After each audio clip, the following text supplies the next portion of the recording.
Hi guys, Dave Wilson here again, enjoying the rather beautiful British summer at the moment. Now, interested in a slightly unusual job today.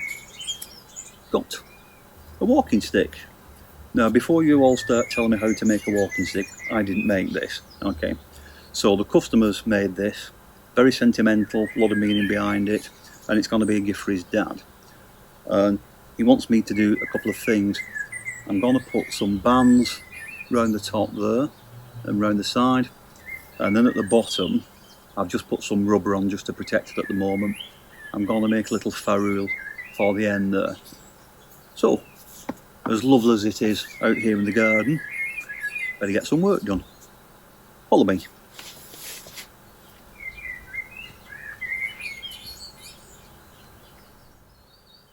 Well, the first job is the handle.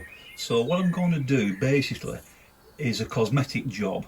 Put some silver bands over the top and round the column there. And the idea is to just cover up where the joint is. So we're going to wrap that over the top. So that's going to cover that joint there. Round the back here. But there is a slight problem with this method. Okay, and the problem is that slope there. So you see, if I put a band over the top there and I have it perfectly straight, well, what's going to happen is I'm going to have a gap at the back there, you see, and it's touching at the front. So how do I get that at the right angle there? Okay, let me show you a little trick. So, piece of paper with straight edges on it. So I'm going to put the paper over there, so that front edge, that needs to be straight with the shaft there, that needs to be horizontal, and then I fold it, and I'm going to pull it tight there, you see, so it's tight along the top there. Okay, hold it there with my fingers, take it off, and then put a crease in it. Okay, so you see that's the angle. So basically what I need to do is get my T shape, and I'm marking the centre of it. So that's one side, but then that side of it needs to be at 90 degrees. Okay, so that side needs to be 90 degrees there, you see. So I'll mark that up there, and you see it has a bend in the middle. That's the secret to it. You see, if I fold that round there, can you see now how that's tight across the top there? Okay, so I'll just redraw all this now a little bit more accurately, and I'll make that into a nice smooth curve, and then that'll be my template for the silver. So, back in a second. This is a sheet of sterling silver, 0.4mm, a little bit over actually, it's almost like 0.5. And I've stuck the template down to it. So it's just a case now of cutting it out. What I'm going to do now is I'm going to put a hammered texture on it. For that I'm using this tiny little ball peen hammer. This is the Frets. No, that's a hammer. Brilliant, I love this finish. One thing I should just say, in case it wasn't obvious earlier, I'm going to make this in two separate pieces. You see, if that's the piece that goes over the top, and then a strap around the bottom, if I was going to cut this out of one piece, I would need a huge piece of silver. So my trusty tree stump, and it's just a case of putting some texture. So join me in a minute. So there we go, see a nice hammered texture on that piece and the same on that. Looks lovely, but you can see what's happened now is that the metal's gone very hard and it's curled up. So the next thing is I need to anneal it. So deep cherry red colour, hold it for a minute, then allow the silver to cool to what's called black heat, so it's not glowing anymore, and then quench it in water. And there we go, that's just about at the right temperature now. So I'm just going to turn off the heat, just going to leave it for a few seconds just for the colour to go out of it. I'll put the lights back on. So there we go, lights back on. These are still hot, and I'm now going to quench them. Beautiful sizzle.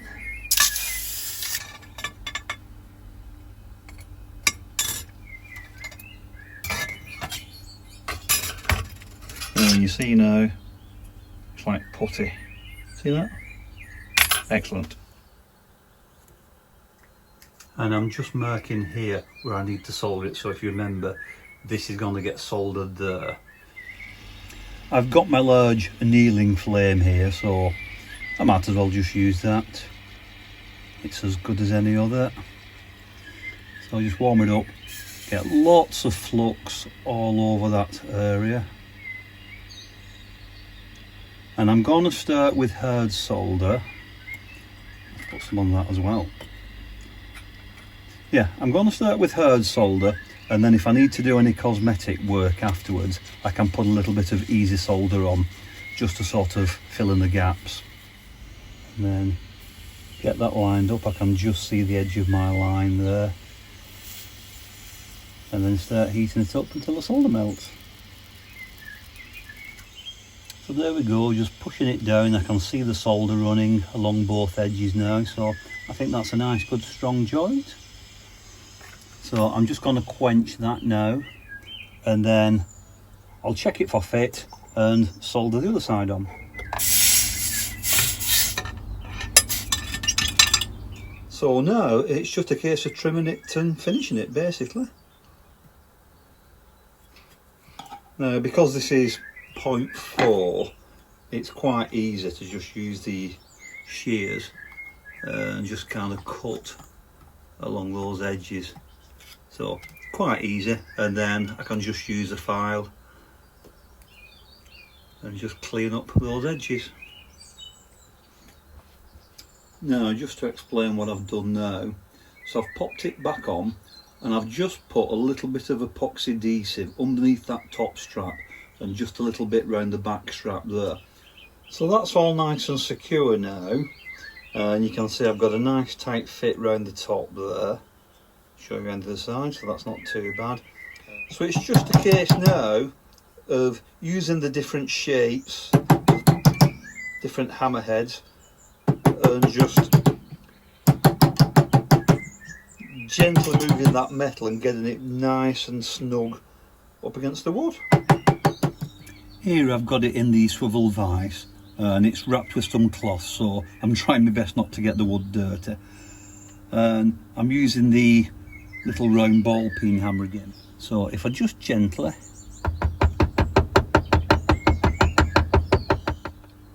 and hopefully you can see the difference now, it's nice and tight up against the wood, and it also prevents any sharp edges. So I'm going to leave that there at the moment, and I'm going to make a ferrule for the other end, and then I'll do some final clean up when I've got both pieces on.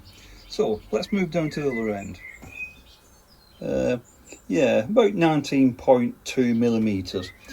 So if I make the ferrule say 18 millimeters, I can just sand down a little step there so it slots on, so it's then smooth. So just marking a piece of silver roughly, and then just trim that to size with the snips. Oh, put a hammered texture on it and then bend it round. This is a cool little tool, I love this. It's a wooden swage block. So just pop this over in. This is an 18mm doming punch, so this is just the right size. So just pop it in and then just gently, and because it's wood you see, it doesn't take the hammered texture off, it doesn't mark the metal.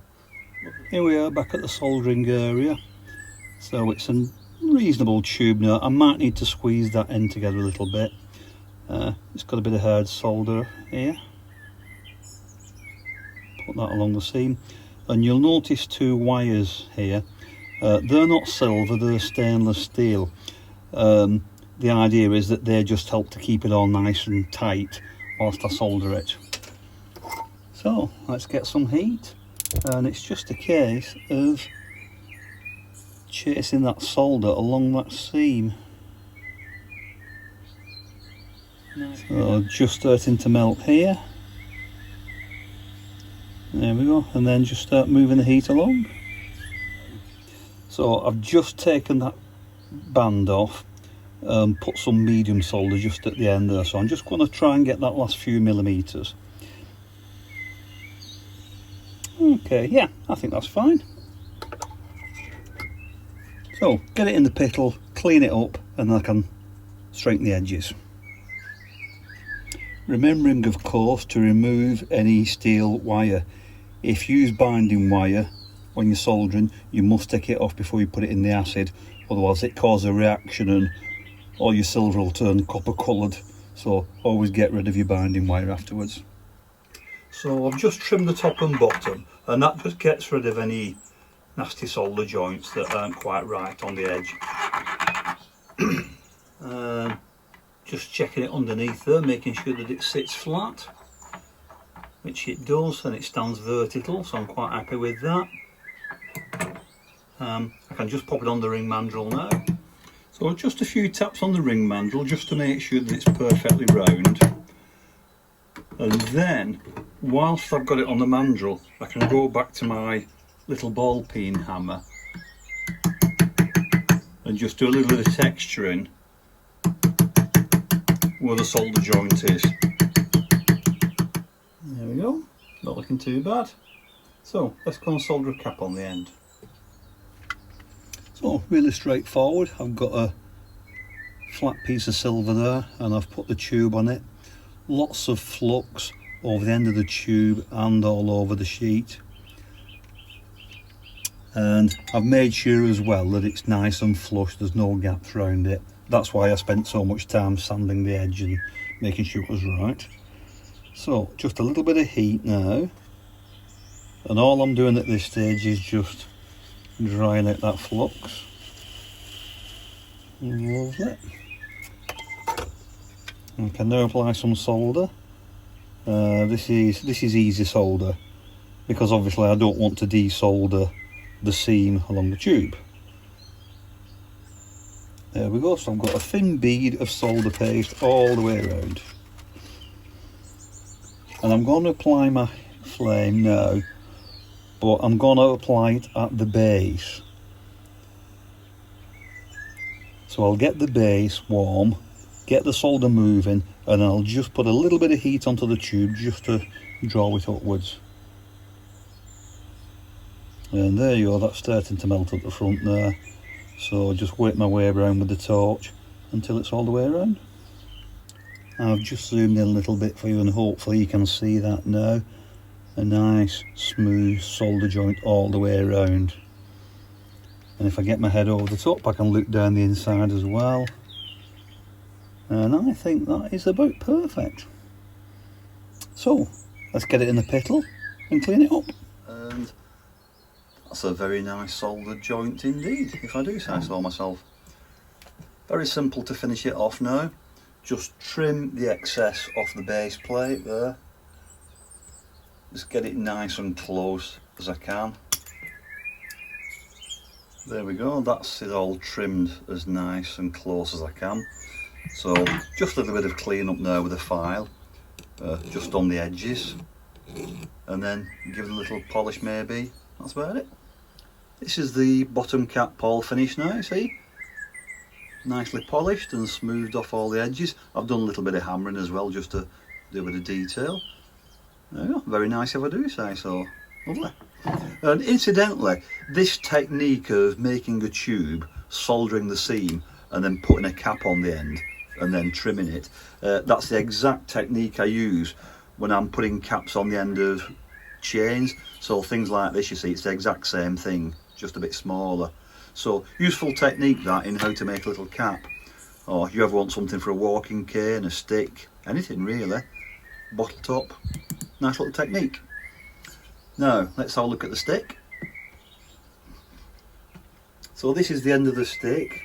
All I've done is I've just filed a little, just a tiny little step, just a fraction of a millimetre there, And all that means is that when I pop that on now, you see, if I just pop that on, it's a nice tight fit, and you see it gives me a nice smooth finish there. So just oh, it is a good fit. That's perfect. So I'm just going to pop a little bit of epoxy adhesive on there, pop that back on, and then that's that done. Okay, so equal parts of epoxy resin here, and I've got to work really quick now because this stuff goes off literally in a couple of minutes.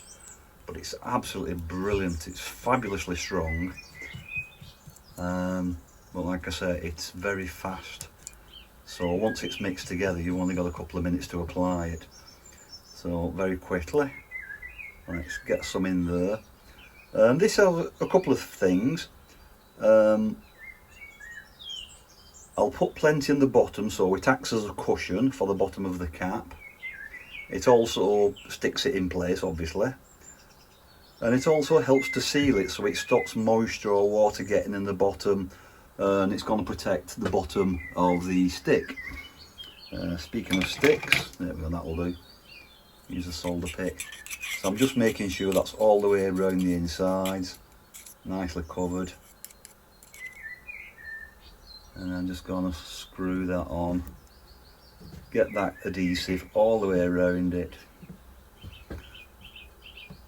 Just give that little tap down, and look at that, absolutely beautiful, nice smooth finish, nice and tight, fully sealed.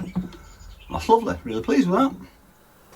Well guys, here we are, all done. Customer's really happy with it, by the way, so that's the all important thing. Not without its challenges, I have to say. This bit at the top was quite difficult. I think if I was doing this myself from scratch, I would do the metal work first and then insert the pieces of wood. You know, but that's what makes it interesting, isn't it? Because every challenge has got more than one solution to it. So, you know, everything that comes through the door is, you know, a new challenge and different ways of working. So that's what keeps it fun. So, like, comment, subscribe, and see what challenges I have on the next video. I've been Dave Wilson. Thanks for watching, and I'll see you real soon on the next video. Bye for now.